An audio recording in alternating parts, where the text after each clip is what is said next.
Hey guys, this is Chris with Rekkid Talk, and so I'm doing sort of my summer catch up cheap vinyl finds. So cheap records and cheap CDs. Everything was found for $10 or under that I'll be showing you. Maybe some of these are deals, maybe some of these I overpaid even at a cheap price. So the first batch is going to come from an antique mall on the I-69 corridor. And so usually it's hard to find in antique booths people selling records for under $10, under $5, unless they're incredibly undesirable. But I found a booth that had some decent $3 records. I mean, they were all worn. VG is short of shape, but we've got Elvis Costello and the Attractions with Trust. And then the rare classic heavy metal find for cheap, except Metal Heart. Cover's a bit gnarly. Portrait Records. And so there's Udo and the Gang from 1985. Their balls aren't to the wall on that album. They've got a Metal Heart on that album. In the same antique mall, different booth, found a seller with a bunch of $1 CDs. And I was actually finding interesting CDs there. So the first one is Belly Star. You might be saying, oh, that's not a big deal. That's a common 90s CD to find. But there's a bonus inside. Notice that behind Belly's CD, there's a Hum CD. And it's not the common Hum album. It's Hum Electra 2000 on their own Martians Go Home Records album. This is apparently rare, like about a $20 CD. Of course, I don't have the insert or the jewel case for it. I looked for it in the booth. It wasn't there. But this is exactly the way it was packed. I wonder if the seller even realized it was there. Couple other things we found. So this is majority of one on Doghouse Records. So this was a Toledo band. This is their 1993 album, which was their last album. This is apparently a promo that a radio station had. I want to read. So, of course, everybody gives a list of thanks on their albums. We thank our parents. We thank our friends.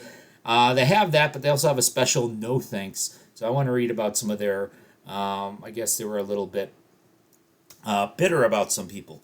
A special no thanks to Shane Straight Out. I guess all the hate didn't pay off, did it? Scott from Buffalo, we know where you live. Money hungry promoters in Germany, the few people who thought we sucked because we didn't fit into the SE mold, who would want to. Actually, we would like to say thanks to all the people who talked shit about us over the years. It made us wiser, and we laugh at you now and at your pathetic little cliques we weren't cool enough to belong to. So basically, Majority One started off in the late 80s in Toledo as a straight edge hardcore band. They kind of morphed into a more melodic hardcore, maybe early Midwest emo band. And then Dirk, the main guy in this band, apparently still runs Doghouse Records. So Doghouse eventually became sort of a indie label that would upstream people like the All American Rejects to Warner Brothers. We also found a bunch of Trotsky Ice Pick. So Trotsky Ice Pick is one of these weird artsy post-punk bands that was on SST Records late on. At some point, the El Kabong record by Trotsky Ice Pick had been given to me by Chris Brophy, and then I found 3 of their CDs. Apparently this one had been in somebody's record store since 2005. But then we've got Carpet Bomb the Riff, and this one's called the Ultraviolet Catastrophe. So you can see they're all on SST Records. And so the weird thing about Trotsky Ice Pick is they actually started off as Danny and the Doorknobs, and they were going to do a gimmick where they were going to change the name of their band with every show or change the name of the band with every album. And so they had an early album released as Danny and the Doorknobs. Um, and then the second album, they changed the name of their band to Trotsky Ice Pick. I think this was the time they became affiliated with SST. And I think they were convinced that they should probably not keep changing their band name, not be like certain YouTubers who change their name all the time. And then I also found this Luna record from 1999 as well. The Days of Our Nights. So there's a bunch of $6 for 6 CDs. Actually, $6 for 7 CDs with the bonus. Let's get back into some vinyl. Some stuff I found locally in hometown. And so the small antique mall that never has anything had a new place with records. It was mostly like Kenny Rogers records for $5, but for some reason they wanted to sell the Lyle Lovett Pontiac records for $1. Used to be Linda Croft's record, so I said sure, why not, on Curb. And the thing is, these Lyle Lovett records are actually more valuable on Discogs than the Kenny Rogers albums. I mean, it's not super valuable, but it's probably like somewhere in the $10 to $20 range is probably what it would normally go for. I picked it up for $1. I've noticed that it's actually fairly common to find not so much the vinyl, but a ton of CDs of Lyle Lovett and K.D. Lang from this late 80s, early 90s period. And I have sort of this theory that the liberals would give these records to their conservative country music loving friends. Hey, it's a country record. You'll like it. And then they hardly ever got played because I guess they didn't like it. $1 score from the Goodwill, Johnny Horton's Greatest Hits. I like Johnny Horton enough to have a comp of his. I've got some 45s as well. And I found this exact same record at an antique mall for $5, local peddler's mall. And it was gross and disgusting and it should be thrown away. But this $1 copy is nice and clean. So we'll go with that. What else did we find? Well, at the Twin Lakes Mall, where I never find cool records, this is the $10 record. So we're going to have a few $10 records on here. So we got Sade with Promise from 1985, just like my Accept record from 1985, both on the Portrait label. So Accept and Sade, very similar. Label mates, same time period. And of course, this goes under the bucket of great sounding albums. And I mean, probably once or twice a year, I'm going to be in the mood to listen to Sade. Sade is going to be in my Only Need One album bucket for artists, but I've got that. And then we'll pick up the one that you guys will have never heard of before. So this is something I got for $1. Roger Roan, Hell to Hold. So you're going, who the hell is Roger Roan? You're saying, he looks like some sort of good old boy redneck. And you'd be right on that. So Roger Roan was from a tiny town in southern Illinois. My research on him. So the first song on this record, called Hold It On to Nothing, had been recorded and released as a single on a country music label in like 88 or 89, late 80s. Dented the country music chart at like number 83.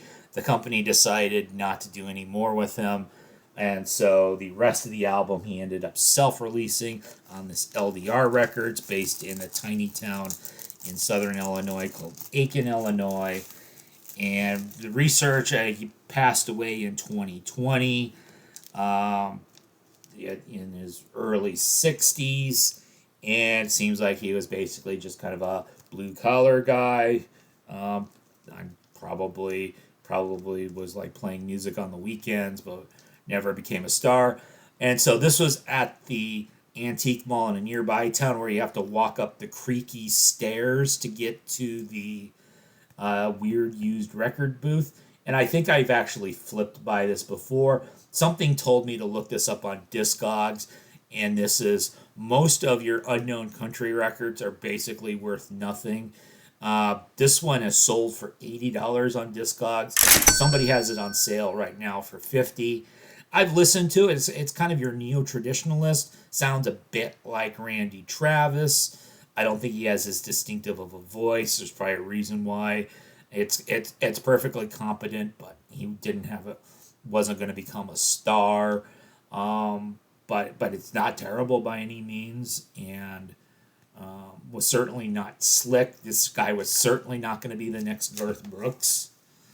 And then the last two were a very recent find in a record store in a town a couple hours away. And so this is a record that I have been looking for a long time. I've wanted Suzi Quatro's debut on vinyl, and I finally found it. This is another one I spent $10 for. This is a first American press on Bell Records. It's definitely got quite a number of hairlines on it. It's definitely no more than VG condition, but took a trip through the Humming Guru and sounded just fine. And again, I probably only need this Suzi Quatro album. And of course, you've got this famous songs 48 Crash and Can the Can. This is the American version, so they put Can the Can on the album. The other songs are all pretty cool as well. I know there's an Elvis cover. Not that Elvis wrote the song. There's a Beatles cover. Some songs that Suzi and Len Tucky actually wrote. And then, of course, you've got the hits written by Chapman and Chin.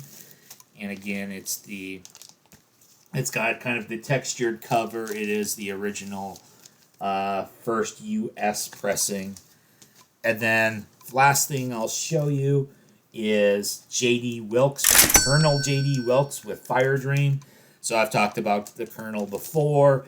J.D. Wilkes is the leader of the legendary Shack Shakers. And this is an album I didn't even know about. It only came out in 2018. But I bumped across it, used it there for $10, and picked it up as well.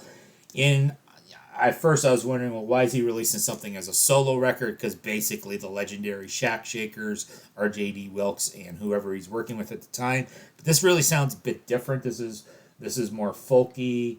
It's got some sort of folk and Cajun going on. He had members of Drive-By Truckers and the Squirrel Nut Zippers kind of help him out with this particular record. But it does seem appropriate that it's not really a Shack Shakers record. And so that's kind of catching up with a bunch of my vinyl finds from recently. And, I forgot to mention along the way with the Sade record. Sade for $10. A different booth, same antique mall, was the infamous $54 VG Eric Clapton Slow Hand, which I did not buy. I already own that album because I inherited it, but I would never pay $54 for an Eric Clapton record.